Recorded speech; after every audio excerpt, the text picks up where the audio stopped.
बघा बाळांनो, फळ्यावर आपल्याला उदाहरण दिलं आहे आणि ते आपल्याला सोडवायचं आहे. या प्रकारचं उदाहरण आपल्याला स्पर्धा परीक्षेमध्ये विचारलं जातं.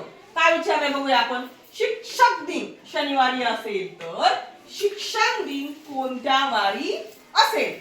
यासाठी आपल्याला अगोदर शिक्षक दिन कधी असतो हे माहित पाहिजे. कधी असतो शिक्षक दिन? 5 सप्टेंबर. अगदी बरोबर. आणि शिक्षण दिन कधी असतो? 11 नोव्हेंबर.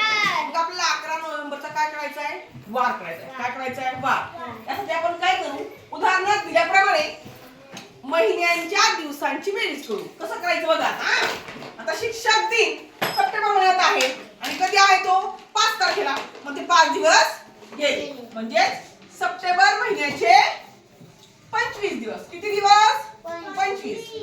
कारण सप्टेंबर 30 दिवस असतात ना, त्यामध्ये आपण हे 5 दिवस वजा केले.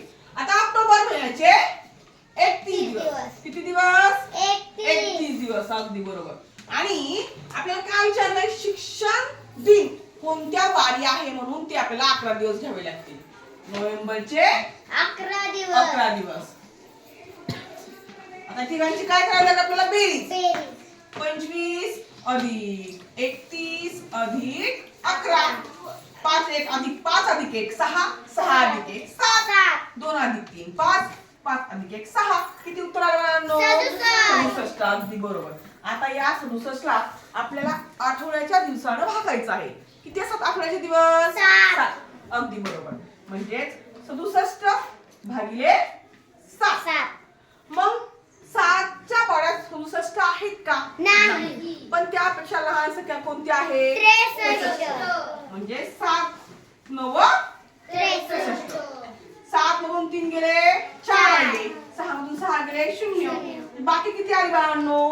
4. तर बघा आता हे 4 बाकी आल्यामुळं शनिवारच्या पुढे 4 वार मोजायचे. किती? कसे बघा. शनिवार नंतर रविवार, सोमवार, मंगळवार, चौथा वार कोणता येतो? बुधवार. म्हणजे शिक्षण दिन या दिवशी म्हणजे 11 नोव्हेंबरला बुधवार असणार आहे. म्हणजे शिक्षक दिन शनिवारी असेल तर शिक्षण दिन बुधवारी येईल. कळलं?